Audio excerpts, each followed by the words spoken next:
मेरा सवाल कुछ और था, लेकिन आपने बहुत ही बड़ा मुद्दा बोला कि ऑफ़िस की बात घर पे नहीं जानी चाहिए और घर की परेशानियाँ ऑफ़िस में किसी को नहीं पता चलनी चाहिए। आप इस पे किताब भी लिख चुके हैं। किस कुछ लाइनों में समझा सकते हैं कि हमारी जनता ये कैसे कर सकती है? करना क्या है कि आप जब घर से निकलते हैं ऑफिस के लिए तो लेकिन हमारी जनता ये दो नाव पे पाँव नहीं रख पाती है और शायद इसीलिए कश्ती डूब जाती है। तो उनको आप क्या एडवाइस करेंगे कि मैनेजमेंट का बेस क्या है? देखिए सर, ऐसा है कि वो कहते हैं ना कि सिर्फ पंखों से नहीं बात बनती, हौसलों से उड़ान होती है। जब तो मैं ये पूछना चाहूँगा कि जो मोटिवेशन स्पीकिंग होती है, जो मोटिव सेमिनार्स होते हैं, वो कहाँ तक कार्यरत होते हैं? वो काम करते हैं या फिर वही है कि कर लेंगे और 2 घंटे बाद वो फुस। ऐसे क्या है कि सुन कर आते हैं, सो जाते हैं, उठते हैं, फिर टीवी, फिर मोबाइल। जबकि उसने मोबाइल के लिए मना किया था, उसने टीवी के लिए मना किया था, फिर आप उसी दुनिया में खो जाते हैं, तो फ़ायदा होगा भी नहीं और इसलिए फुस हो जाते हैं। क्या आप 2-3 लाइन में बताना चाहेंगे हमारे यूथ को, हमारे यंगस्टर्स, हमारी जनता को कि कैसे एक दिनचर्या अपनाएँ ताकि वो अपनी ज़िंदगी में सफल हो पाएँ, जो अभी 18 से 26 साल की उम्र में हैं, जो अपने ज़िंदगी में करियर की तरफ बढ़ रहे हैं? देखिए, जहाँ स्टूडेंट्स की बात है तो मैं शुरू से ये बात को फॉलो करते आ रहा हूँ। एक तो कि आप बट कहीं न कहीं कला की हत्या हो जाती है क्योंकि वहाँ पे कला को प्रेफ़रेंस नहीं देते, वहाँ पढ़ाई ही सब कुछ है। तो उन पेरेंट्स को आप कुछ बोलना चाहेंगे, कुछ हिदायत देना चाहेंगे? हाँ, एक छोटी-सी कहानी के माध्यम से दूँगा, क्योंकि कहानियों से समझ में जल्दी आ जाता है। एक तो ये जी। उत्सुकता बनती है। अभिनंदन स्वीकार करें, वापस से आपका स्वागत है टीएसएस अनकट टॉक में। आज हमारे साथ हैं मिस्टर मुरली मनोहर जी, जिनका अगर मैं इंट्रोडक्शन देने पे आऊँ तो हमारा शायद 1 घंटे का पॉडकास्ट इंट्रोडक्शन में ही निकल जाएगा। बट फिर भी मैं छोटा सा इंट्रोडक्शन देता हूँ कि वो बिहार से हैं, बीटेक मैकेनिकल की है एनआईटी से। Various industries like Moser Baer, Maruti, L and T में काम किया और अब वो कार्यरत हैं एनएसआईसी में, जो कि एमएसएमई का एक डिपार्टमेंट है। और साथ ही यहाँ पे ख़त्म नहीं हुआ उनका इंट्रोडक्शन, साथ ही वो एक राइटर हैं, एक पोएट हैं, कविता लिखते हैं और अब दुनिया को, हम लोगों को एक उम्मीद की किरण देते हैं as a motivational speaker. Murli Manohar जी, बहुत बहुत स्वागत है हमारे पॉडकास्ट में आपका। नमस्कार, नमस्कार। रौनक फैल जाती है, नूर दमक जाता है जब आप जैसे शख्सियत हमारे पॉडकास्ट में आता है। कैसे हैं आप? मैं बहुत अच्छा हूँ, और आप कैसे हैं? एकदम शानदार। आपको बहुत। देख के और अच्छा हो गया, हमारी पब्लिक भी और अच्छी हो गई आज। सो हम बात करेंगे ऐसे मुद्दों पे जो कि जाहिर सी बात है, हमारा पुराना डायलॉग है ये कि सवाल पुराने होंगे बट अंदाज नया होगा और जवाब और भी नए होंगे, क्योंकि हम आज पर्दे उठाएंगे, बहुत सी चीज़ें जानेंगे, इनसाइड बातें करेंगे मोटिवेशन पे, किताबें लिखने पे, पोएट पे, कविता पे, और ना जाने कितनी बातें होंगी हमारी ज़िंदगी से रिलेटेड। शुरुआत में मैं आपसे रिक्वेस्ट करना चाहूँगा कि आप शुरुआत करिए इस पॉडकास्ट को, इस महफ़िल की, अपनी चंद कुछ फ़ेवरेट लाइनों से, ताकि हमें भी वो फ़ील मिले। मेरी ही एक लिखी हुई लाइन है कि ये है कि वो जिंदा दिली पे है कि आजकल जब लोग ऑफिस पहुंचते हैं ना, तो घर जब लौटते हैं तो ऑफिस का सारा प्रॉब्लम ट्रबल घर पे लेके पहुंचते हैं, और दरवाज़ा खुलता है और फिर जो भी सामने घर परिवार के लोग मिलते हैं तो दिन भर जो ऑफिस की थकान थी, जो ऑफिस का टेंशन था, घर वाले को डाल देते हैं। तो मैंने उस पर एक कविता छोटी सी लिखी थी कि थोड़ा सा बच्चा जिंदा रखो अपने मन के कोने में, कुछ नहीं रखा है यारों हद से ज़्यादा बड़ा होने में, बूझे बूझे रहते हैं सब जाने वो हंसते हैं कब, घुट घुट कर हंसने से अच्छा मज़ा है खुलकर रोने में, थोड़ा सा बच्चा ज़िंदा रखो अपने मन के कोने में, और एक रोज़ कुछ ऐसा रखो जिम्मेवारी ताक पे रखो, अपनी मर्जी से जी लो मज़ा है पागल होने में, थोड़ा सा बच्चा ज़िंदा रखो अपने मन के कोने में, पापा से टॉफ़ी मंगवाओ मम्मी से पकोड़े तलवाओ, ज़मीं पे लौट कर शोर मचाओ चाबी भरो खिलौनों में, थोड़ा सा बच्चा ज़िंदा रखो अपने मन के कोने में, और वो ज़िंदा है जिसका बचपन ज़िंदा है, वो जिंदा है जिसका बचपन जिंदा है, वरना कैद परिंदा है, सब कुछ करके देख लिया मज़ा है ठाठ से सोने में, थोड़ा सा बच्चा ज़िंदा रखो अपने मन के कोने में, कुछ नहीं रखा है यारों हद से ज़्यादा बड़ा होने में। क्या बात है, बहुत शानदार। तो ये कब लिखा था आपने? आज के 3 साल पहले लिखा था। और मैं ऐसे ही जब मेट्रो में गुजरता था, दिल्ली मेट्रो में, तो लोगों को देखता था कि फ़ोन पे चिल्ला रहे हैं, चीख रहे हैं, बातें कर रहे हैं। मैं बहुत परेशान हूँ, अभी टाइम लग जाएगा। घर से बच्चे पूछ रहे हैं कि पापा आज बर्थडे है, कब आओगे? नहीं नहीं, अभी थोड़ा और टाइम लगेगा, ऑफिस है, ये ऐसे है, वो ऐसे है। मतलब इस तरह की बातें बच्चों को भी बताते थे। तो मुझे लगता था कि यार फिर ये दोनों लाइफ एक साथ मिला के, और ना ऑफिस का काम ढंग से हो पा रहा है और ना घर का काम ठीक से हो पा रहा है, ना बच्चे खुश हैं, ना आप अपनी लाइफ में खुश हैं। तो मैंने इस पे एक कविता लिखी थी सर। ग्रेट।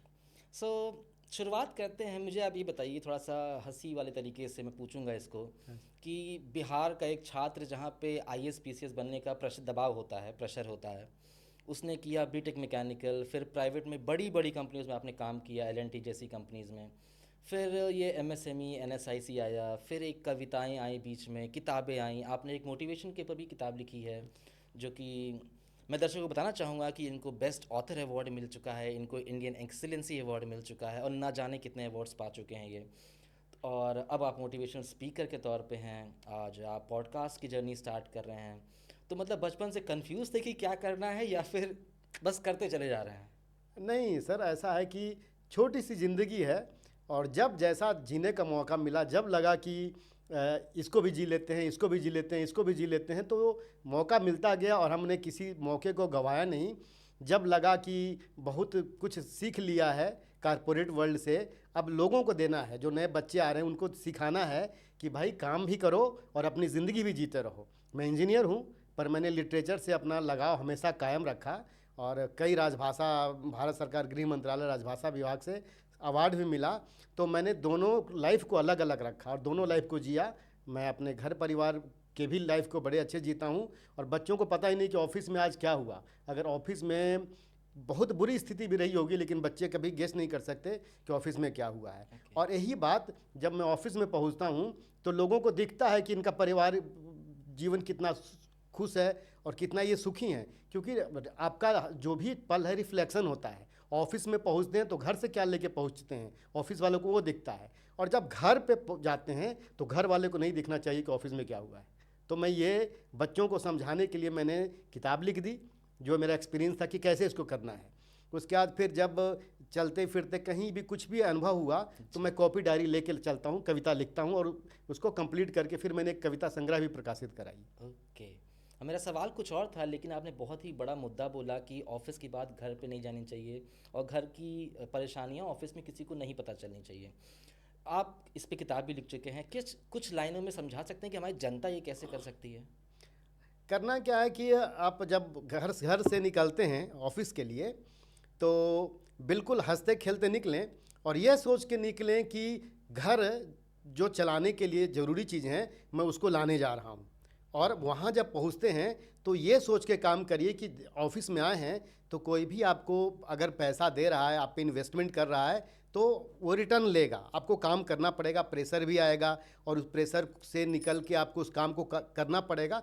तो जिस काम को आप करना है और करना ही है, तो उसको हंसते हुए क्यों न किया जाए। उसको हम ये परेशानी में, दिक्कत में, या थोड़ा सा नफ़रत भरे कि भाई क्या दे दिया, कैसे हो गया, कैसे करूँगा, नहीं। अगर हंस के आप कर सकते हैं काम तो हंस के करिए। और ज़िंदगी में अगर आप कुछ ठान लें तो ऐसा नहीं कि वो आप नहीं कर सकते। आप जब काम शुरू कर देते हैं ना, तो मेरा अपना एक्सपीरियंस है, काम ख़त्म भी हो जाता है, और 99.99 केसेस में काम ख़त्म हो ही जाता है। तो क्या आपसे ये सीख हम लें अभी कि इंसान को काम तो करना चाहिए, साथ में अपना पैशन फॉलो करना चाहिए, या फिर हमारे पास एक और ऑप्शन है जो जनता इसमें शायद जानना चाहेगी, कि सब कुछ छोड़ के पैशन के पीछे भागो ताकि पैशन को बड़ा कर लो? इसके भी एग्जांपल हमारी सोसाइटी में है, तो कौन सा बेटर रहता है? नहीं, देखिए ऐसा है कि अपने लिए जीना कभी नहीं छोड़ना चाहिए। घर वालों की ख्वाहिश थी। देखिए आप हकीकत में आप जीते अपने लिए कभी नहीं हैं। जब आप छोटे रहते हैं तो माँ बाप आपके सपने देखते हैं कि इंजीनियर बनेगा, आपसे पूछा नहीं जाता है। जी। अच्छा, अब जब इंजीनियर आप बन जाते हैं ना, तो माँ बाप की ख्वाहिश होती है कि एमएनसी में बने। अब बिहार के मैं एमएनसी में गया, एलएनटी में, मारुति में, मोजर बियर में। अब हमारे बिहार में एक है कि नहीं, गवर्नमेंट जॉब होना चाहिए। मैंने कहा चलो वो भी कर लेते हैं, गवर्नमेंट में भी पहुंच गया। लेकिन मैंने हॉबी नहीं छोड़ी, क्योंकि ये सब सारी चीज़ें थी कमाने खाने के लिए, एक जरिया था घर परिवार चलाने के लिए। लेकिन मुझको चलाने के लिए, मेरे मेंटल स्टेट को सेटिस्फाई करने के लिए, मेरी मेंटलिटी को खुश करने के लिए ज़रूरी था कि मैं अपनी हॉबी को ज़िंदा रखता। तो मैंने अभी अपनी हॉबी को कभी मरने नहीं दिया, नौकरी भी चलती रही, हॉबी भी चलती रही। और सब इतना ज़िंदगी में पर्याप्त समय सबके पास है। अगर थॉमस अल्वा एडिसन अपनी ज़िंदगी में 1000 से ज़्यादा आविष्कार कर सकते हैं, तो उनके पास भी 24 घंटे थे, हमारे पास भी 24 घंटे हैं। और अगर ये आइंस्टीन अपनी ज़िंदगी में एक से एक थ्योरी, फोटो इलेक्ट्रिक इफेक्ट लाए उन्होंने, या ट्विंस थ्योरी लाई, या फिर स्पेशल थ्योरी ऑफ रिलेटिविटी लाई, तो उतना काम कर सकते हैं। तो हमारे पास भी 24 घंटा है। हम उस घंटे को अगर डिवाइड कर लें ना, तो हम सब चीज़ों को मैनेज कर सकते हैं। सो मुरली मनोहर जी, आप ये बताइए कि हमारी जो जनता, जितनी आपको ऑडियंस देख रही है अभी, उनके दिमाग में अगर मुरली मनोहर का नाम आता है या फिर आपकी फ़ोटो आती है, तो वो आपको कैसे जाने? आपको क्या अच्छा लगा कि वो आपका फ़ोटो से एक नाम, एक कौन सा शब्द है जो उनको तुरंत स्ट्राइक करे? इंजीनियर का, पैशन फॉलोअर का, मोटिवेशन स्पीकर का, ज़िंदगी का, होप का, उम्मीद का, राइटर का, कविता का, पोएट का, किस चीज़ का?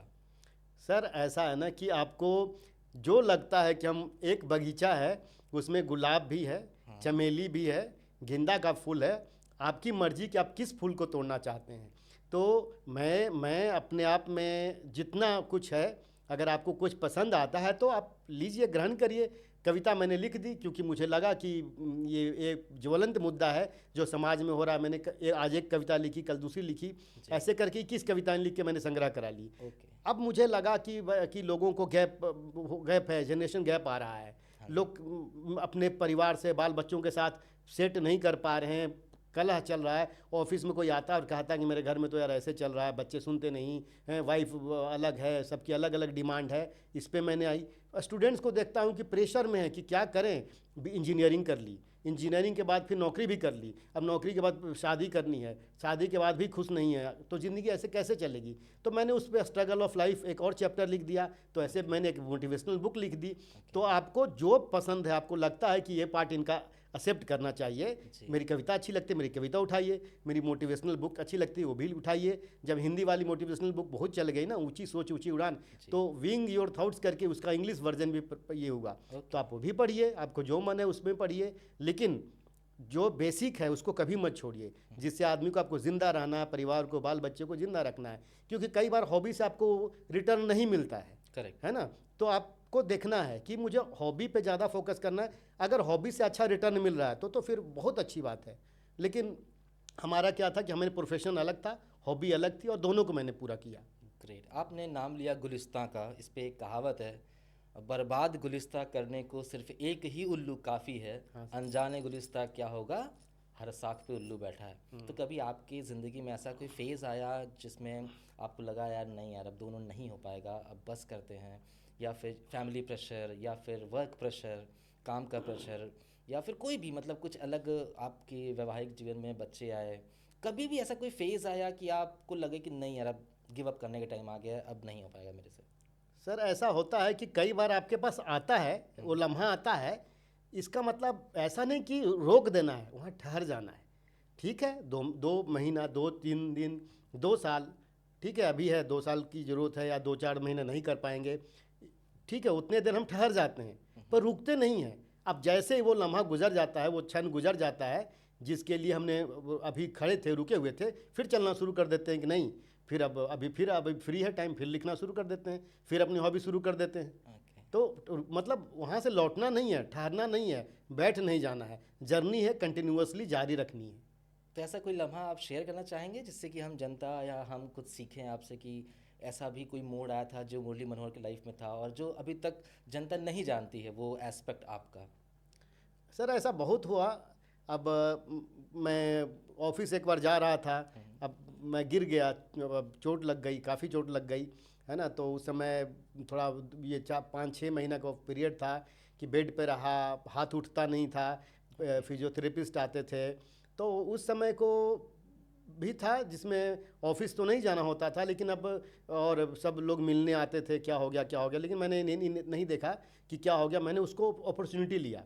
वो 4 महीना 5 महीने का पीरियड था सर, उस पीरियड को मैंने यूटिलाइज़ किया कि बैठ के बेड पे जितना देर दवाई चली, जितना देर फिजियोथेरेपिस्ट आया वो किया, लेकिन मैंने उस समय को जो भी अनुभूति थी, मेरे को एक्सपीरियंस था सेमिनार के माध्यम से, किताब के माध्यम से, उस एक्सपीरियंस को मैंने कलेक्ट करना शुरू किया और एक डायरी में रोज़ नोट बना के कुछ कुछ लिखता रहता था। और यही था कि 10-12 साल बाद जब भी मौका मिला उसी को पब्लिश करवाया, कविता संग्रह को। तो उसमें उस समय आपने यूज़ किया अपनी धार को और शार्प करने के लिए। हाँ, शार्प करने के लिए। राइट। ये भी कहावत है ना सर कि दो नाव पे पैर रखेंगे तो डूब जाएंगे या कहीं नहीं जा पाएंगे। तो ये दो नाव पे रखना सही है, गलत है?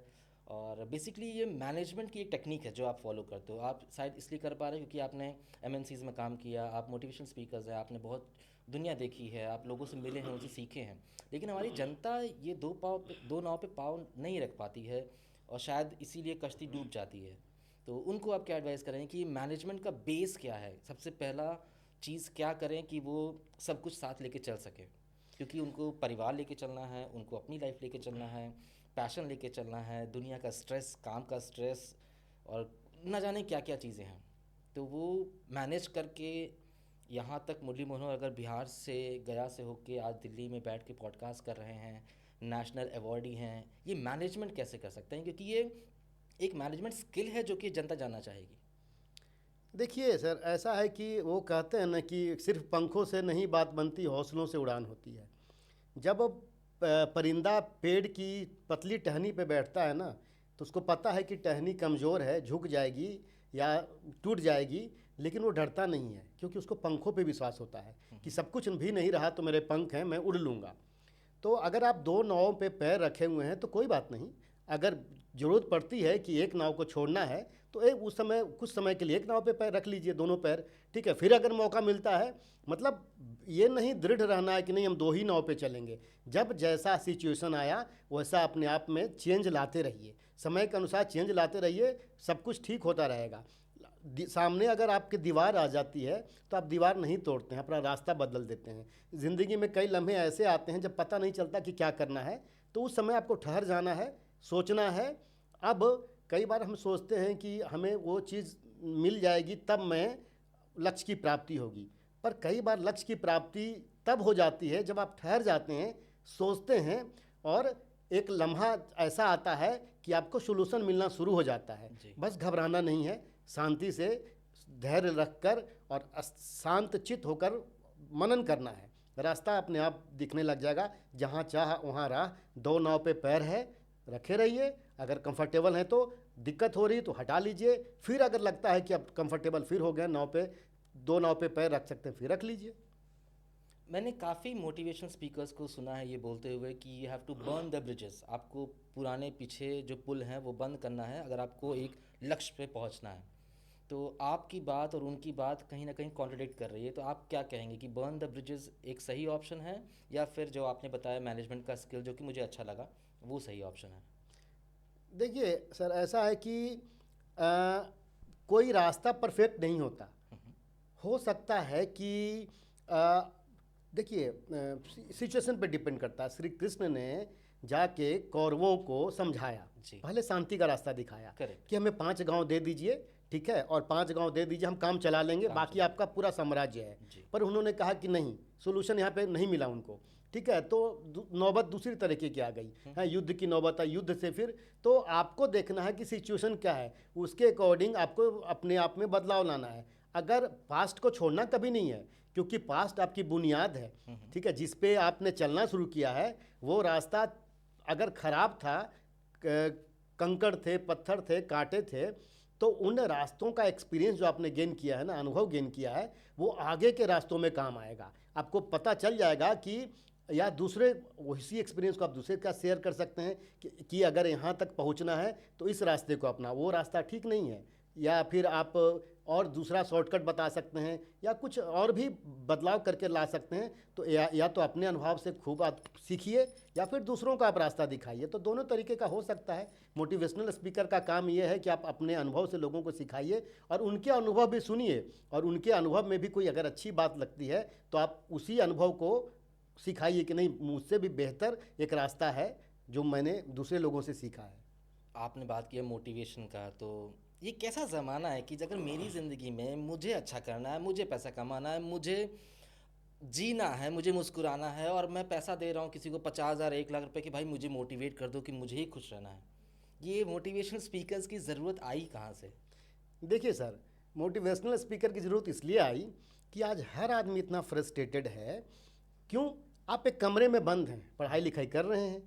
अच्छा, आपका साथी कौन है? मोबाइल। साथी कौन है? लैपटॉप। करेक्ट। फेसबुक है, ट्विटर है। वहाँ पे सब कुछ अच्छा दिख रहा है, हर आदमी हंसता हुआ फ़ोटो डाल रहा है। ठीक है, आप एक कमरे में बंद हैं, आपको लग रहा है हमारी ज़िंदगी कैसी है? हैं, कुछ ना पढ़ रहा हूँ 3 साल से, सफलता भी नहीं मिल रही है, ना उम्मीद दिख रहा है। हैं, ज़िंदगी ऐसे ही चली जा रही है, 3 साल लग गए, कुछ हो मिल तो रहा नहीं है। और देखो मेरे दोस्त कितना अच्छा अच्छा फ़ोटो डाल रहे हैं, पार्टी में डांस कर रहे हैं, वो वहाँ पे गया है, शिमला घूम रहा है, कुल्लू मनाली घूम रहा है। बुरा चेहरा कोई किसी को नहीं दिखाता। आप वहाँ पे फ्रस्ट्रेटेड होने लगते हैं। तब आपको ज़रूरत पड़ती है कि एक आपको गुरु मिले। अब गुरु मोटिवेशनल स्पीकर हो या गुरु सिचुएशन भी हो सकता है। अगर दुनिया में सबसे अच्छा मोटिवेशन की जगह जानते हैं क्या है? हॉस्पिटल। वहाँ जाइए तो आपको अनुभव होगा कि यार सबके पैर हाथ टूटे हैं, कोई कैंसर से है, कोई किससे परेशान है, आप तो बिल्कुल ठीक हैं। करेक्ट। बहुत अच्छा मोटिवेशन है। आप चले जाइए शमशान कि आदमी का सब कुछ खत्म हो गया, राख में बदल गया, मैं जिंदा हूँ, मेरे पास काम करने का समय है और मैं बिल्कुल ठीक हूँ। मोटिवेशन वहाँ से लीजिए। किसी गुरु के पास जाके 50,000 रुपया जमा करने की ज़रूरत नहीं है। सिचुएशन आपको सिखा देगा मोटिवेट होना। मोटिवेट अपने माँ बाप से होइए ना। आपके माँ बाप ने कितने मुश्किल से आपको पाला पोसा बड़ा किया, पढ़ाई लिखा करके इस मुकाम पे ला दिया। तो मोटिवेशन के लिए आपके पास बहुत जगह है। आप आपके पास पैसा है तो जाइए फेंकिए, किसी को दे दीजिए वो तो। लेकिन कोई आपको मोटिवेशन के लिए किसी के पास जाने की जरूरत नहीं है। मोटिवेशन के लिए आपके पास सफिशिएंट मटेरियल आपके घर में है। आपके मम्मी हैं, पापा हैं, दादाजी हैं, देखिए उन्होंने कैसे संघर्ष करके आपके पिताजी को मुकाम पे पहुंचाया, आपके पिताजी ने आपको यहाँ पे पहुंचाया। तो आप इससे भी आगे जा सकते हैं। करेक्ट। ये जवाब तो शायद छू गया। और तो मैं ये पूछना चाहूँगा कि जो मोटिवेशन स्पीकिंग होती है, जो मोटिव सेमिनार्स होते हैं, वो कहाँ तक कार्यरत होते हैं? वो काम करते हैं या फिर वही है कि कर लेंगे कर लेंगे कर लेंगे और 2 घंटे बाद वो फुस हवा में हो जाता है? तो ये एक मोटिवेशनल स्पीकर की नाकामयाबी है या फिर जो सुनने आया था वो सिर्फ शायद सुनने आया और उसके अंदर खुद में इंस्पिरेशन या सेल्फ मोटिवेशन जो बोलते हैं वो नहीं है, तो इसलिए वो फुस। सर उसमें होता क्या है कि वो एक दवाई का काम करता है। आप डॉक्टर के पास जाते हैं, डॉक्टर दवाई देता है। जी। आप दवाई खाएंगे तो ठीक होंगे। करेक्ट। आप दवाई खाते हैं, ठीक हो जाते हैं, फिर छोड़ देते हैं दवाई खाना, जबकि उसका कोर्स होता है। कोर्स पूरा नहीं किया, 10 दिन बाद फिर प्रॉब्लम शुरू हो जाएगी। मोटिवेशनल स्पीकर आपको सिखाता है, रास्ता दिखाता है। आप 2-3 घंटा मोटिवेट रहते हैं, फिर आप वही अपने दवाई छोड़ दिया, आपने पुराने ढर्रे पे चले आते हैं, फिर चीज़ें खराब होने लग जाती हैं। राइट। अगर उसको आप अपने ब्लड में उतार लेंगे ना, जिसने उसने बताया, वो अपना एक्सपीरियंस शेयर करता है। राइट। ठीक है, या जो बुक लिखता है, वो बुक, एक बुक लिखने के लिए मुझे तो अपने 30 साल के अनुभव से मैंने बुक लिखी थी। करेक्ट। मेरे 30 साल का अनुभव कोई 5 मिनट में सुन ले और कहे कि बस मैं इसी पे काम करूंगा, और फिर वो कुछ करता नहीं, बस वो किताब को कहानी की तरफ पढ़ लेता है, तो उसको मिलने वाली भी कुछ नहीं है। सर वो क्या है कि आप, डॉक्टर होता है मोटिवेशनल स्पीकर, आप दवाई ले जाएं, डेली बेसिस पे उसको थोड़ा थोड़ा डोज लेते रहें। उसने कहा कि सुबह उठना है, दिनचर्या बनाना है। अच्छा, उस दिनचर्या में आज कितना फिट बैठा, कितना काम किया, कितना कंप्लीट किया। अगर आप कोई यूपीएससी की तैयारी कर रहे हैं, आपको 50 चैप्टर पढ़ने हैं, उसको आप 12 भाग में डिवाइड करेंगे। इस महीने में ये खत्म करना, अगले महीने में ये खत्म करना, अगले महीने में तो दर सीढ़ी चढ़ते जाएंगे और मुकाम तक पहुंच जाएंगे। आप करते क्या हैं कि सुन कर आते हैं, सो जाते हैं, उठते हैं, फिर टीवी, फिर मोबाइल, जबकि उसने मोबाइल के लिए मना किया था, उसने टीवी के लिए मना किया था, फिर आप उसी दुनिया में खो जाते हैं, तो फ़ायदा होगा भी नहीं और इसलिए फूस हो जाते हैं। अच्छा, ऐसा कहाँ तक सही है ये कि हम दुनिया को होप बेचेंगे, उनको बताएंगे कि भाई तुम कर सकते हो, और उसको यही बताने के लिए हम 50,000 1 लाख या जितना भी पैसा लेते हैं, ये एथिकली सही है या क्या है? मतलब देखिए, दुकान है, दुनिया दुकान है और हर आदमी कुछ बेचना चाहता है। अब आपको देखना है कि आपके पास जो है पर्याप्त है कि नहीं। आपके घर में रखा हुआ है वो ब्रांड, चीनी रखा हुआ है, ठीक है, जी। ठीक है, घर में आपकी चीनी है।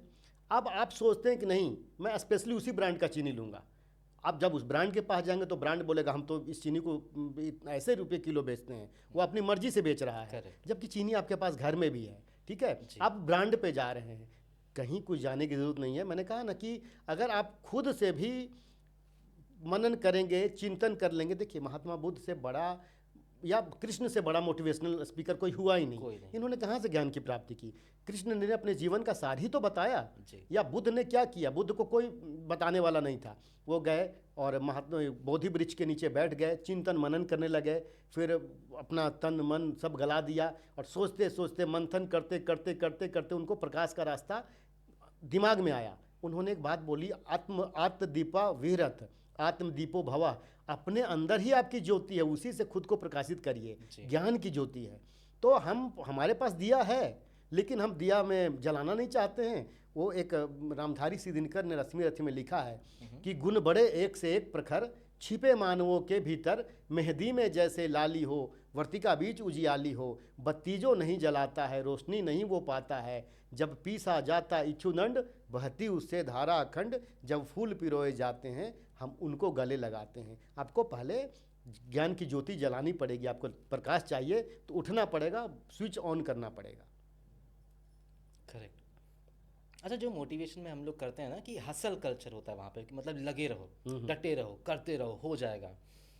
ये बर्नआउट का कारण है कि लोग दुनिया से फिर हार जाते हैं, ज़िंदगी से हार जाते हैं और सुसाइडल टेंडेंसी पे चले जाते हैं, या फिर ये सक्सेस पाने का एक सही राह है? कि बिकॉज कहीं ना कहीं शायद हमें हार मान के दूसरा रास्ता अपनाना चाहिए, या वो भी नहीं करना चाहिए, लगे रहना चाहिए, लगे रहना चाहिए। क्योंकि हर इंसान अगर एक्टर बनना चाहता तो नहीं बन सकता, हर इंसान अगर इंजीनियर बनना चाहता नहीं बन सकता। नहीं बन सकता। लगे रहो का नारा उसके लिए वो एक शायद सुसाइड पे ही जाएगा, पहुंचेगा कहीं ना कहीं। तो ये लगे रहो वाला नारा जो मोटिवेशन स्पीकर्स, हसल करो, हो जाएगा, सुबह से लेकर रात तक 4 बजे उठ के रात को 10 बजे तक करो, बट वो बंदा या वो बंदी उस केपेबल नहीं है कि वो जहाँ पे जिस राह पे वो शायद वो, जैसे बोलते नहीं है कि स्कूल में मछली भी है बंदर भी है, मछली को पेड़ पे चढ़ाएंगे तो नहीं चढ़ पाएगी, बंदर चढ़ जाएगा। तो एक मछली को कहाँ तक बोलते रहो कि चढ़ जाओगे चढ़ जाओगे, करो प्रयास करो प्रयास करो प्रयास करो। तो ये कहाँ तक हसल कल्चर सही है हमारे मोटिवेशनल स्पीकर्स के अकॉर्डिंगली? देखिए, ऐसा है कि एक तो कि आपको धैर्य तो रखना पड़ेगा, ठीक है, और आपको आपको अपनी क्षमता पहचाननी पड़ेगी, आपको अपनी राह बनानी पड़ेगी। ठीक है, आपने कहा ना कि बंदर जो है सो वो पानी में डुबकी लगा के बहुत दूर तक नहीं जा सकता और मछली पेड़ पे नहीं चढ़ सकती। सबकी अपनी अपनी कैपेबिलिटी है, सबकी अपनी जो क्वालिटी है। अब उसी क्वालिटी के अकॉर्डिंग वो कुछ कर सकता है। तो आपको तो अपना राह चुनना पड़ेगा, उसी के अकॉर्डिंग आपको उस पे काम करना पड़ेगा। मतलब मंजिल पहचाननी पड़ेगी और उस मंजिल तक पहुंचने के कई रास्ते होंगे। आपको देखना है कि आप किस रास्ते पे चलने में कंफर्टेबल हैं। जहाँ तक बात है कि लगे रहो, तो एक मैं छोटा सा एक एग्जांपल देता हूँ।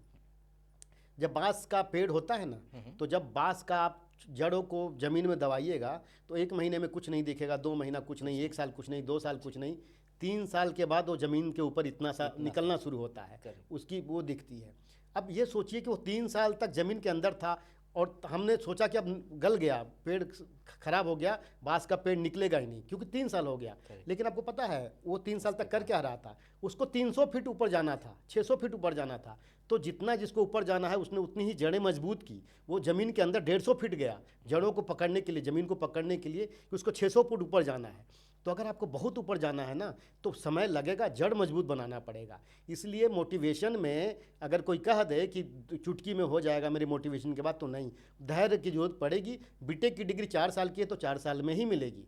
बच्चा को अगर 9 महीने में जन्म लेना है तो 9 महीने में ही होगा। कोई दवा डॉक्टर दे नहीं सकता कि दवा खाइए 3 महीने में काम हो जाए। न ये मोटिवेशन से होगा, न डॉक्टर से होगा, न टीचर से होगा। हर चीज़ का जो प्रिस्क्राइब्ड टाइम है या जो जिसके लिए ड्यूरेशन फिक्स है, वो ड्यूरेशन आएगा तभी आपको फल की प्राप्ति होगी। तो धैर्य भी रखना पड़ेगा और आपको अपनी क्वालिटी भी पहचाननी पड़ेगी, रास्ता भी पहचानना पड़ेगा और फिर तभी मंजिल मिलेगी।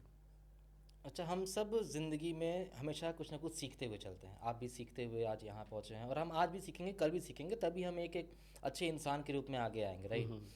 तो ऐसा कौन सा एक मोटिवेशनल बिलीफ है जो शुरू में आपको उस पर यकीन था और अब आप सोचते हो कि नहीं वो गलत है, उसको ऐसे करना चाहिए? सबसे बड़ा डिसबिलीव आपकी ज़िंदगी में आपने क्या सीखा? 2-4 बातें हैं और मैंने भी कहीं से सुना था और ये बात सही पाई। जैसे आपको लोग शुरू में सिखाते हैं ना कि उतना पाँव पसारिए जितनी लंबी चादर है, चादर के अकॉर्डिंग।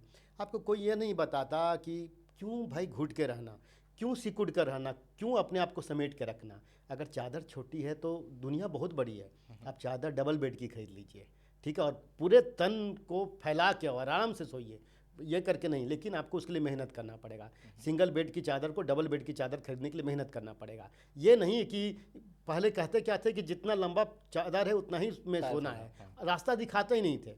आपको कहते लोग क्या हैं कि बस छूट गई, बस किसी की नहीं छूटती, आप छूट जाते हैं, ठीक है। आपको कहते हैं गाय दूध देती है, गाय दूध नहीं देती है, आपको वहाँ जाना पड़ता है, दूध निकालना पड़ता है। कि कुछ पाने के लिए कुछ खोना पड़ता है, नहीं, कुछ पाने के लिए कुछ करना पड़ता है, कुछ करेंगे तभी पाएंगे। तो ये सब चीज़ें हैं जो पुराने लोग बोलते थे और मुझे अच्छी नहीं लगती, सही नहीं लगती, क्योंकि वो आधी अधूरी बात बताते हैं। जानते हैं आपको सबसे बड़ा क्या है, आपको लोग बोलते हैं कि पैसा साथ नहीं जाता आपके, लेकिन कोई आपको ये नहीं कहता कि जीते जी पैसा कितना काम आता है। Correct, nice. तो अभी आपने बताया था बीच में कि रूटीन बताते हैं मोटिवेशनल स्पीकर्स, और ये बताते हैं जो हम लोग फॉलो नहीं करते इसलिए सक्सेसफुल नहीं होते। क्या आप 2-3 लाइन में बताना चाहेंगे हमारे यूथ को, हमारे यंगस्टर्स, हमारी जनता को कि कैसे एक दिनचर्या अपनाएं ताकि वो अपनी ज़िंदगी में सफल हो पाएँ, जो अभी 18 से 26 साल की उम्र में हैं, जो अपने ज़िंदगी में करियर की तरफ बढ़ रहे हैं, मार्केट में उतरे ही हैं, तो उनको आप कुछ एक फिक्स्ड फॉर्मेट दोगे यहाँ से, हमारी इस स्टेज से, ताकि वो फॉलो करें उसको और अपनी ज़िंदगी में एक अच्छा अनुभव पाएँ, अच्छी ज़िंदगी बिताएँ? देखिए, जहाँ स्टूडेंट्स की बात है तो मैं शुरू से ये बात को फॉलो करते आ रहा हूँ। एक तो कि आप 7 बजे के बाद मोबाइल को बिल्कुल छोड़ दीजिए, टीवी टूवी सब छोड़ दीजिए, टीवी मोबाइल सब लैपटॉप बंद कर दीजिए। अपना खाना 7 बजे के पहले खाना कंप्लीट कर लेना है। अपने परिवार में बाल बच्चों के साथ बैठिए, समय बिताइए। 10 बजे 9-10 बजे के बीच में सो जाइए। सुबह में 5 बजे उठ जाना है। 5 बजे से 5:30 के बीच आप जो दैनिक कार्य है वो अपना कर लीजिए। उसका 5:30 से 6:30 के बीच रखिए कि आपको योगा करना है।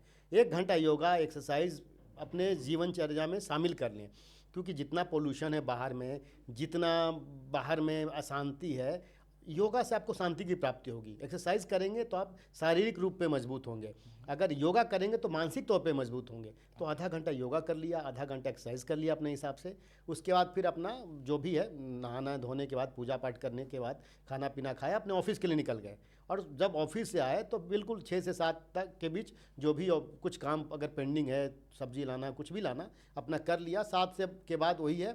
और जो स्टूडेंट्स हैं उनके तो यही है कि मतलब सुबह में आपने काम कर लिया, योगा कर लिया, खाना पीना बनाया, खाना खा लिया, पढ़ाई किया, बीच में 1 घंटे का ब्रेक लिया, ठीक है। उसके बाद फिर 2 घंटे के लिए एटलीस्ट आप बाहर टहलने निकलिए। कोई अच्छा जगह, शहर का जो जगह है वो देखिए, घूमिए, या दुनिया के और चीज़ों के लिए के बारे में जानकारी लीजिए, पेपर पढ़िए। मतलब 2 घंटा की एक्टिविटी ज़रूरी है, चाहे आप पेपर से ज्ञान की प्राप्ति करें, घूम के करें, किसी से अच्छा हेल्दी डिस्कशन करके करें।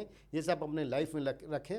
और वही 7 बजे 8 बजे स्टूडेंट्स के लिए भी यही है कि 8 से 10 के बीच 4-5 लोगों का ग्रुप बना लें, किसी जिसमें आप तैयारी कर रहे हैं उस टॉपिक पे, करंट टॉपिक पे डिस्कशन करें, क्योंकि आप सब कुछ नहीं पढ़ सकते। 5 लोग जब डिस्कशन करेंगे तो 4 पेपर के बारे में वो बताएगा, 3 मैगजीन के बारे में वो बताएगा, किसी टीवी न्यूज़ चैनल में की खबर को ये बताएगा। तो आप लोग क्या हो जाएंगे, एक साथ 4-5 पेपर से जुड़ लाएंगे, 4-5 टीवी से जुड़ जाएंगे, 4-5 अलग अलग रिसोर्स से जो आपको न्यूज़ मिलेगी, जानकारी मिलेगी, उससे जुड़ेंगे। तो ये सब लाइफ में होना चाहिए। सो मुरली मनोहर जी, हमने सुना है ना कि एक कवि, एक पोएट, एक बहुत ही शानदार ठहराव वाला इंसान होता है, और एक इंजीनियर एक बहुत ही उत्सुक इंसान होता है जिसको नई चीज़ें सीखना होता है, नया काम करना होता है, रिजल्ट देना होता है।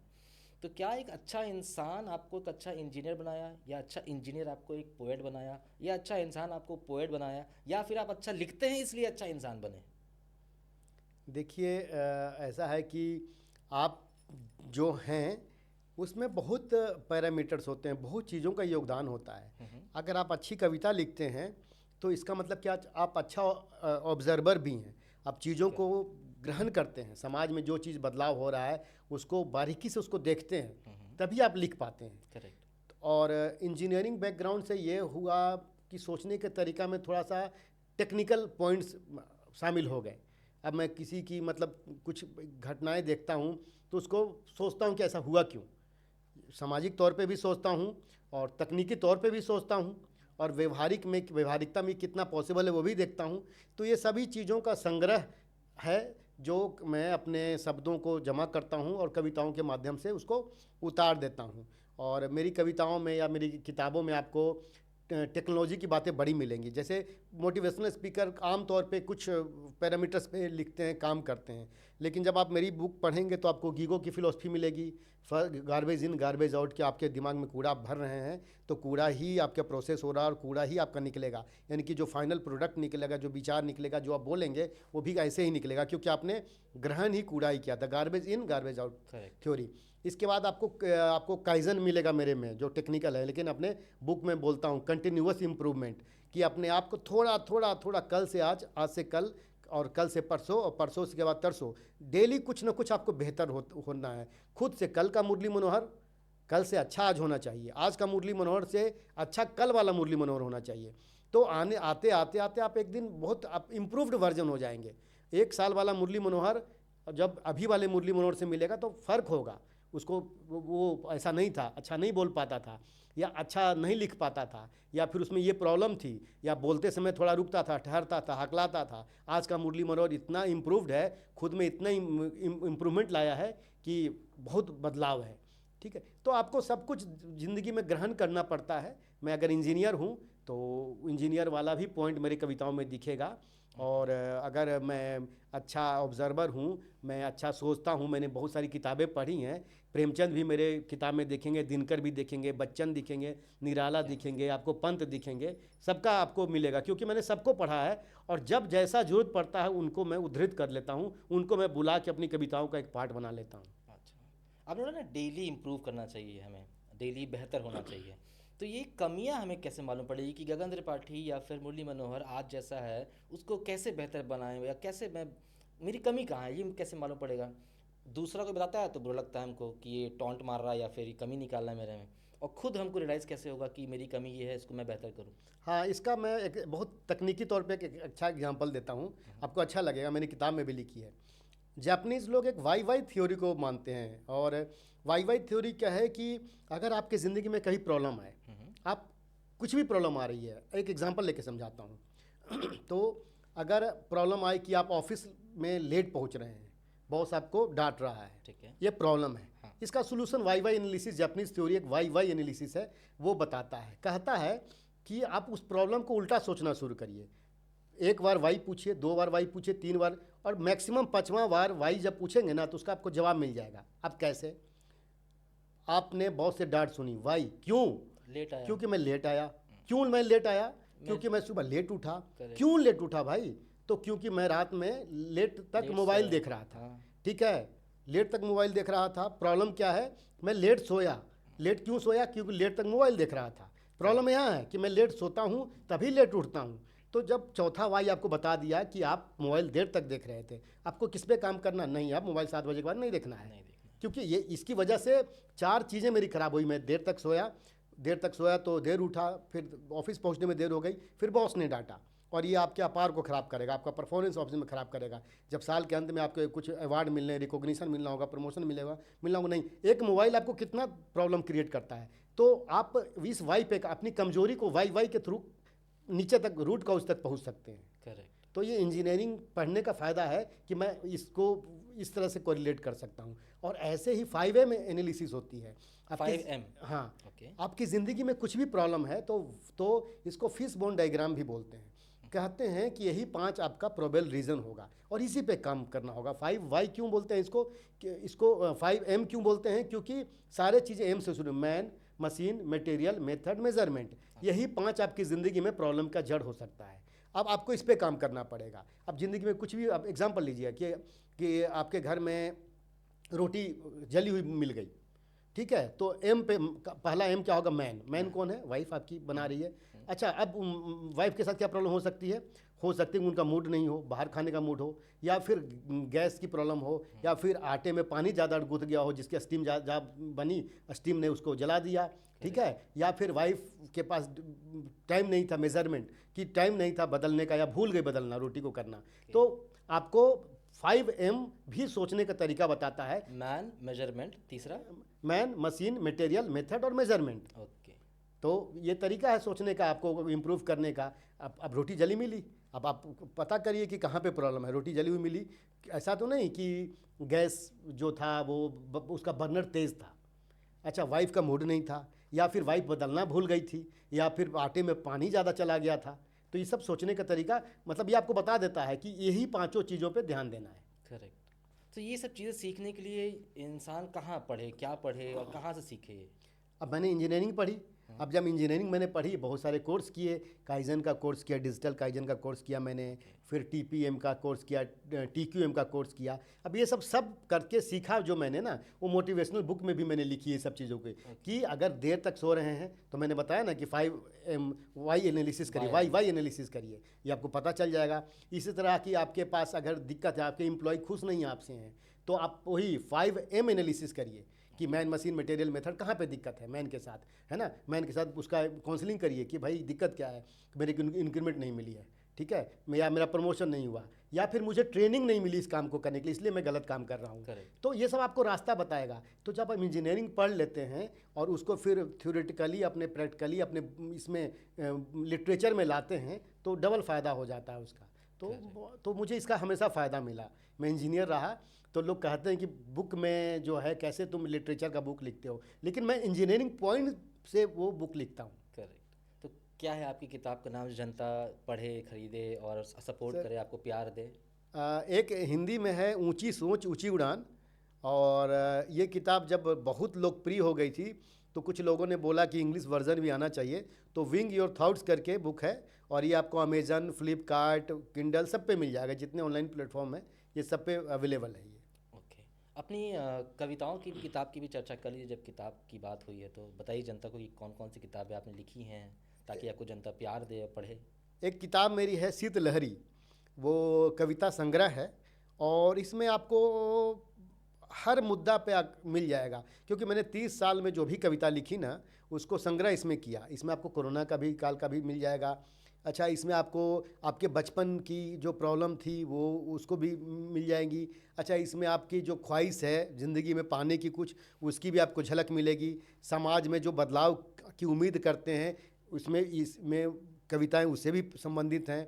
आप ट्रेन जा रहे हैं पकड़ने के लिए, प्लेटफॉर्म पे भीड़ लगी हुई है, और ये वो जब ज़िंदगी देखते हैं, मज़दूर एक आता है, और आपने वो सुना था ना कि जाते समय इतनी भीड़ भगदड़ मची, लोग गिर गए, दब गए, मर गए। प्लेटफॉर्म पे, किस प्लेटफॉर्म पे ट्रेन आनी थी, दूसरी पे आ गई, प्लेटफॉर्म चेंज करते समय भगदड़ मच गई। तो इन सबों की झलक मेरी कविताओं में मिलेगी, क्योंकि जब मुझे जैसा मिला मैंने वैसा लिखा। तो उस किताब का नाम शीतलहरी है, और शीतलहरी इसलिए है कि जब शीत आती है और कप कपाने वाली, मतलब अपने हड्डी को ठिठुरन दे देती है, इतनी ठंड लगती है कि आप सिहर जाते हैं। Correct. तो मेरी कविताओं को पढ़ के आप सिहर जाइएगा, तो इसलिए मैंने शीतलहरी इस किताब का नाम दिया था। ओके। और कोई आने वाली किताब जो आपकी अभी प्रोसेस में है? हाँ सर, अभी एक मैं मेट्रो गर्ल करके एक किताब लिख रहा हूँ, ओके। और ये उन लड़कियों की संघर्ष की कहानी है जो जिससे सास भी उम्मीद रखती है कि दिन भर थकी हार आए और हमें चाय भी पिलाए, फिर अपने बच्चे को भी संभाले, फिर ऑफिस का भी कुछ नहीं, उसमें घर वाले हेल्प करेंगे नहीं। तो उन लड़कियों की कहानी है जिसको ऑफिस का भी प्रेशर झेलना है, घर का भी प्रेशर झेलना है, और वो इसलिए कि वो अर्निंग मेंबर बन गई है, ठीक है। जबकि वही उम्मीद आप लड़कों से नहीं करते। ऑफिस से आता है, उसको बस आप टीवी देखने दो, खाना खिलाओ, चुपचाप चाय पिलाओ, खाना खिलाओ, सोने दो, क्योंकि थक कर आया है। पर लड़की के साथ ऐसी बातें नहीं है। अब उसको अपना बच्चा को संभालना है, बच्चा का होमवर्क करवाना है जो स्कूल से लौट कर आया है, उसका ट्यूशन फीस जमा करना है, सब्जी आलू प्याज टमाटर, सास ससुर सब देखना है। तो उन लड़कियों की कहानी मेट्रो गर्ल है। अब ऐसा टॉपिक है कि मैं इस पर कुछ सवाल आपसे करना चाहूँगा कि जब एक लड़का कमाता है ना घर में, तो वो घर की कमाई होती है, लेकिन वहीं अगर एक लड़की कमाती है तो वो उसकी कमाई होती है। ऐसा क्यों? नहीं, ये कई जगह पे मैंने मतलब ये सुना, और मैं इससे एग्री नहीं करता हूँ। ये डिपेंड करता है आपके संस्कार पे, या आपके सोच पे, आपके विचार पे। चलिए हम सोसाइटी की एक और बात इसी में ऐड कर देते हैं, जो कि इस सवाल को और सुगंधित बना देगा, या फिर कुछ लोगों के लिए दुर्गंध, लेकिन हमें क्लियर करना है नोशंस। तो एक लड़का सब्जी बेचता है ना, तो लोग बोलते हैं यार ये कुछ नहीं कर पाया, सब्जी बेच रहा है। लेकिन एक लड़की सब्जी बेचती है तो बोलते हैं अरे यार कितनी मेहनती है, सब्जी बेच रही है।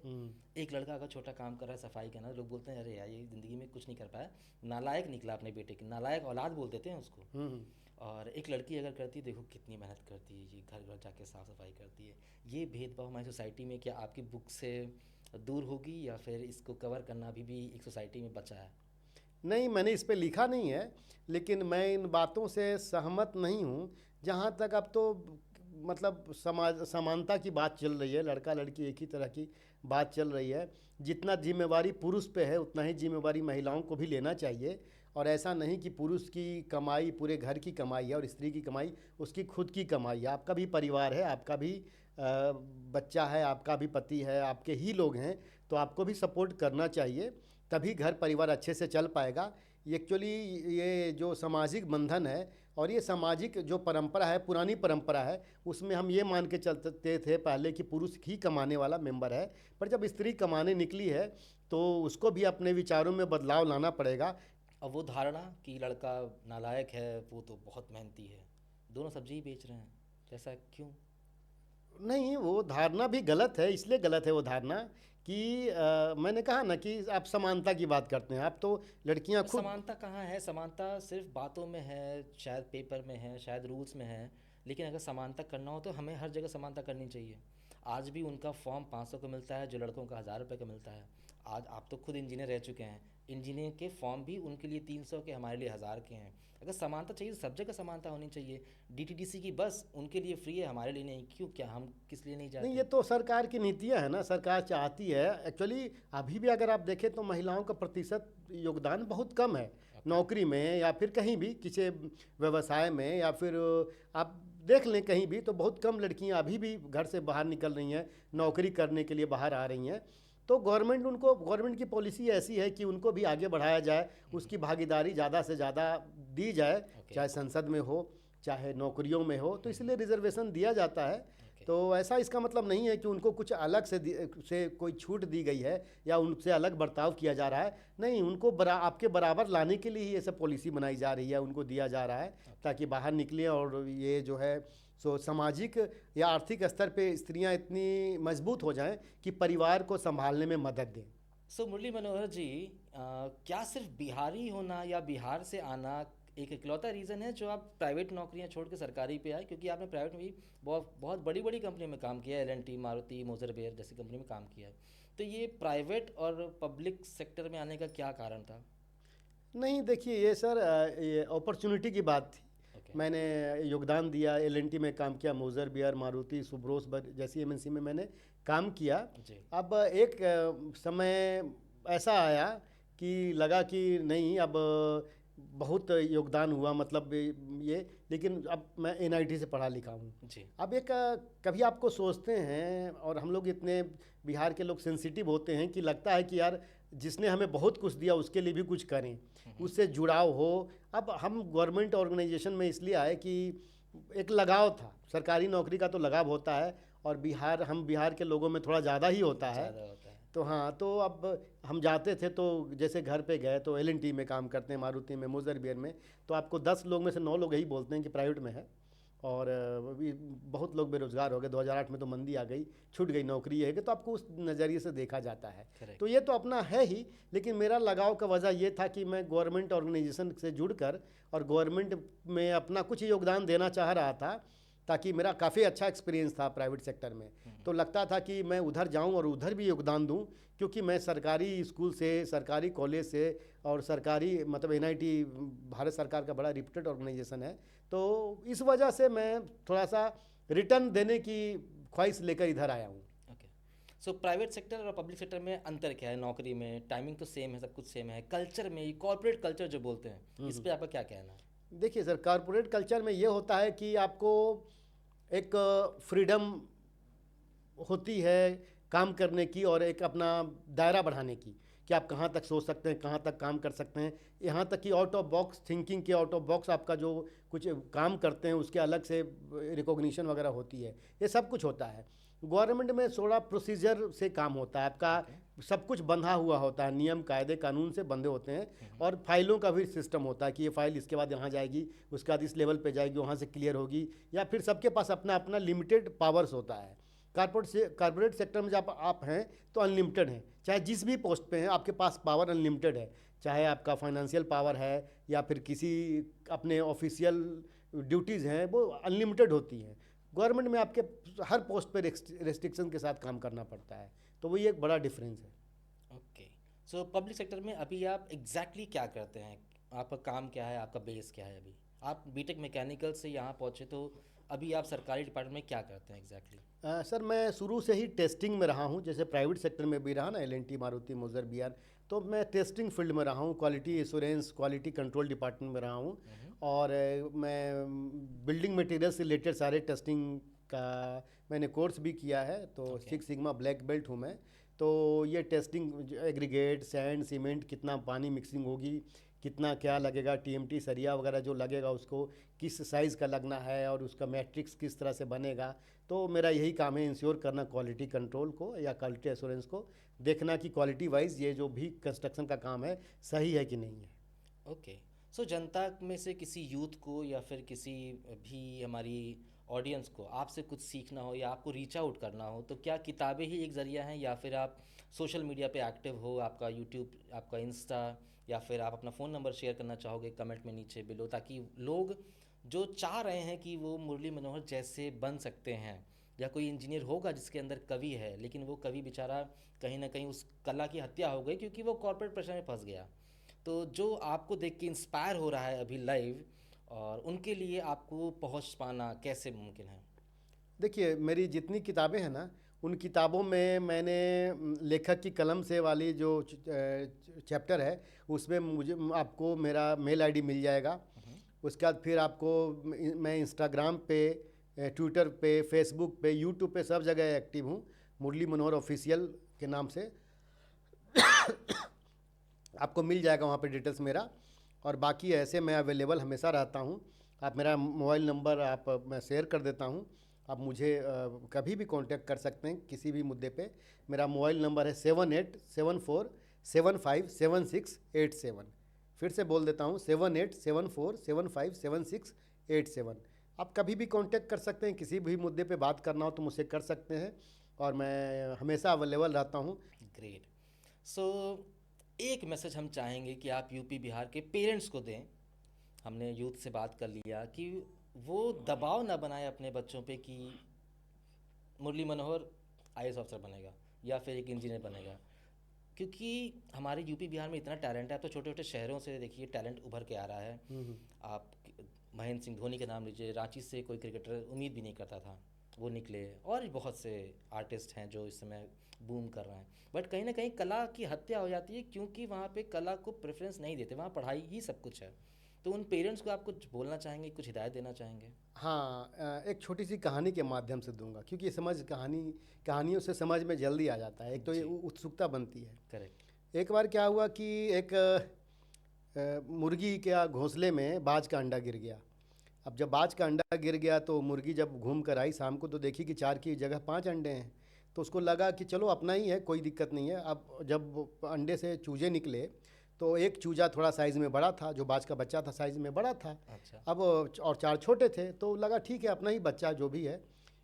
पलने लगा, खेलने लगा, कूदने लगा। माँ जब भी जाती घोंसले से तो कह के जाती कि छुप छुपा के रहना, बाहर मत निकलना, हम लोग को बाहर निकलना मना है, हम लोगों को छुप छप के ज़िंदगी बितानी होती है।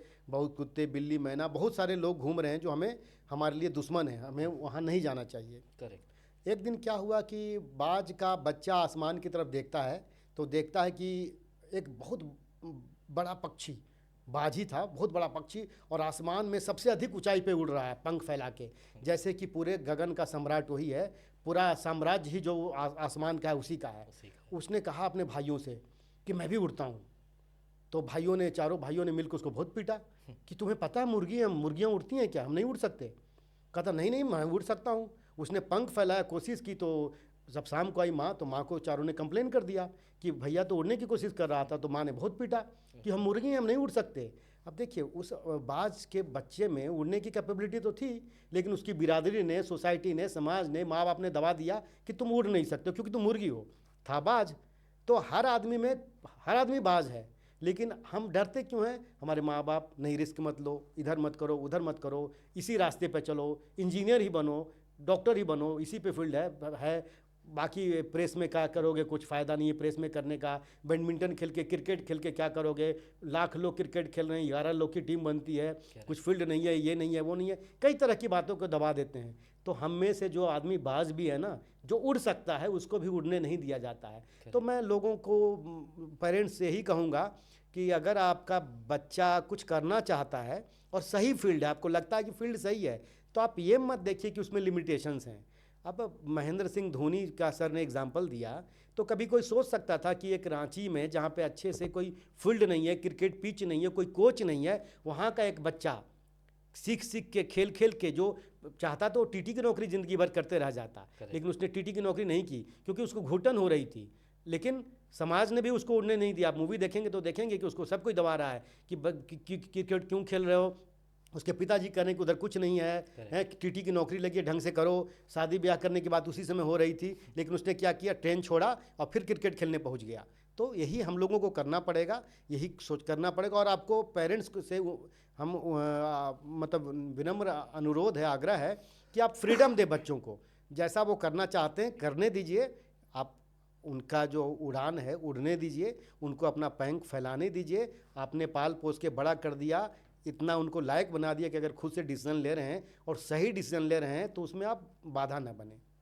और जाते जाते हमारी जनता से आप कुछ शब्द बोलना चाहेंगे कि उनकी ज़िंदगी भी सुखमय हो जाए? बीते टाइम ठीक है, जिसका भी जैसा भी खराब गया गया, आज से वो क्या करे या कैसे करे कि आगे की ज़िंदगी अच्छी हो?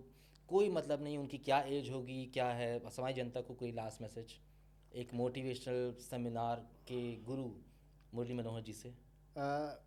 मैं यही एक अंतिम संदेश या मैसेज देना चाहूँगा कि आप जहाँ भी हैं ना, जैसे भी हैं और जो भी काम कर रहे हैं, उसको पूरे लगन से, उत्साह से और डट कर उसका सामना करिए। मुसीबत आए तो डट कर उसका मुकाबला करिए।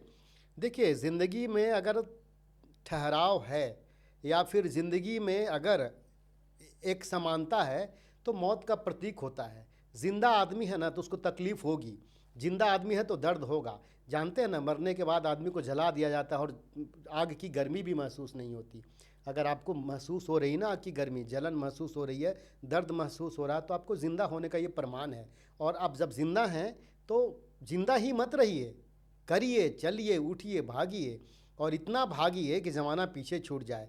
जानते हैं इस ज़माने का दस्तूर क्या है कि अगर आपके पास चीज़ें हैं तो ज़माना आपके साथ खड़ा रहेगा, अगर आपकी स्थिति बुरी है तो आपके साथ कोई खड़ा नहीं रहेगा। तो आप अपनी स्थिति के लिए खुद जिम्मेवार हैं। आप गरीब पैदा हुए, गरीब घर में पैदा हुए तो ये आपका दोष नहीं है, पर अगर गरीबी में आप ज़िंदा रह रहे हैं, गरीबी को अपना साथी बना लेते हैं, तो ये आपका दोष है। आपको संघर्ष करना पड़ेगा, आपकी स्थिति मजबूत करनी पड़ेगी और समाज के लिए करना पड़ेगा, क्योंकि आपकी स्थिति मजबूत हो रही है इसलिए कि समाज के लोग आपका साथ दे रहे हैं, प्रत्यक्ष या परोक्ष रूप से।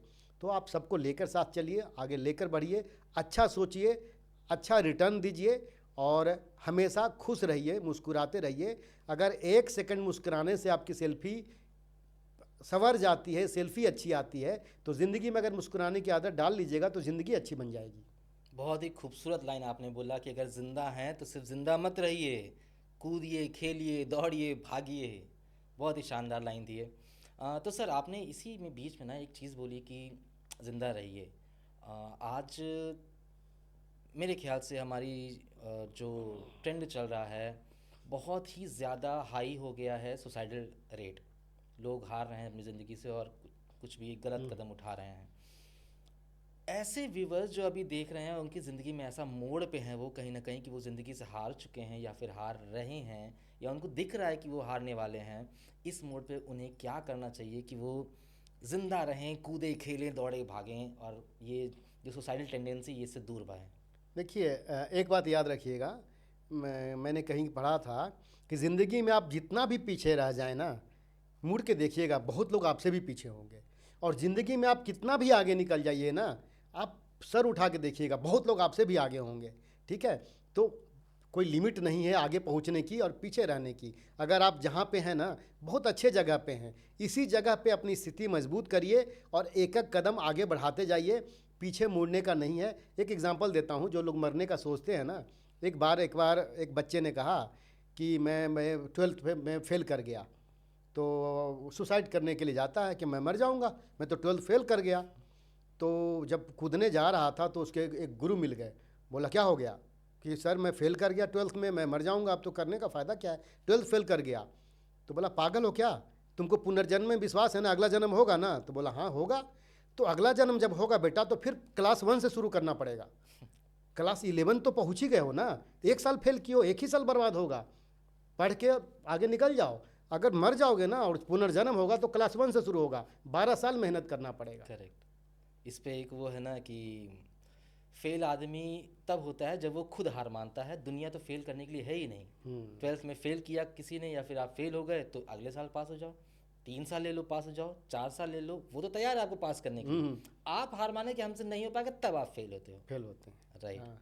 बहुत बहुत शुक्रिया। और जाते जाते 2 लाइनें और कुछ चंद लाइनें जो आप सुनाना चाहें हमें, तो हमारे दिल तक पहुँचे आपकी आवाज़, और फिर हम इस पॉडकास्ट को अंत करेंगे। किसी शायर ने कहा था कि रहने दो यार दस्तूर निभाते क्यों हो, दिल तो मिलता नहीं हाथ मिलाते क्यों हो। तो एक बड़ा पॉजिटिव इस पे एक शायर ने लिखा था कि दिल मिले ना मिले हाथ मिलाते रहिए, सुबह होने का माहौल बनाते रहिए, जाने वो किस राह गुजर से गुजरे, हर राह को फूलों से सजाते रहिए। क्या बात है, बहुत बहुत शुक्रिया मुरली मनोहर जी। हमारी जनता ने बहुत कुछ सीखा, 5M सीखा, 5M टेक्नोलॉजी, वाई टेक्नोलॉजी सीखा, वाई एनालिसिस सीखा, और काफ़ी चीज़ें क्लियर हुई कि मोटिवेशन में क्या होता है, क्यों लेना चाहिए, क्यों आपकी किताबें पढ़ना है, क्यों सीखना है लोगों से, पढ़ाई क्यों ज़रूरी है, क्योंकि आपने टेक्निकल नॉलेज को अपनी ज़िंदगी के एक्सपीरियंस से कंबाइन करके आज ये सब चीज़ें अचीव की। तो अगले 5 साल में आप अपने आप को कहाँ देखना चाहते हैं? मैं अगले 5 साल में अपने आप को एक बेहतर, और जहाँ पे अभी हूँ ना मैं थोड़ा इम्प्रूव्ड देखना चाहूँगा। और जो ये इम्प्रूव्ड वर्जन होगा वो हर फील्ड में होगा। कवि के तौर पे थोड़ा बेहतर कवि रहूँगा, इंसान के तौर पे थोड़ा बेहतर इंसान रहूँगा। क्योंकि देखिए परफेक्ट चीज़ें कुछ होती नहीं है, सब रिलेटिव होती हैं। अगर आप किसी से बड़ा हैं तो इसका मतलब आपके बगल में कोई छोटा है, जिसके रिस्पेक्ट में आप बड़े हैं। आप छोटे हैं तो किसी के रिस्पेक्ट में छोटे होंगे। तो मेरा मुकाबला खुद से है। अगले 5 सालों में अभी जहाँ हूँ मैं चाहूँगा कि एक बेहतर कवि हो, एक बेहतर लेखक हो, एक बेहतर इंजीनियर हो और एक बेहतर मोटिवेशनल स्पीकर हो। बहुत बहुत शुक्रिया आपका यहाँ आने के लिए। बहुत हमारी धन्यवाद। विशेज़ आपके साथ हमेशा रहेंगी, हमारी और जनता की विशेज़ आपके साथ हमेशा रहेंगी। तो जनता, मैं नीचे में इनका यूट्यूब चैनल, इंस्टा चैनल और नंबर भी डाल दूंगा। प्लीज़ उनको सब्सक्राइब करें, लाइक करें, शेयर करें और इनसे सीखें, ताकि आपकी ज़िंदगी भी सुखमय और अच्छी हो आगे। इनको अपना प्रेम प्यार बरसाएं इनके ऊपर। मिलते हैं जल्दी अपने अगले पॉडकास्ट में नेक्स्ट गेस्ट के साथ। शुक्रिया जुड़े रहने के लिए, बने रहने के लिए और हमें सुनने के लिए। याद रहे, हमारे मुद्दे तो पुराने होंगे, अंदाज नया, सवाल नए और जवाब और भी नए। बहुत बहुत शुक्रिया जुड़े रहने के लिए। धन्यवाद।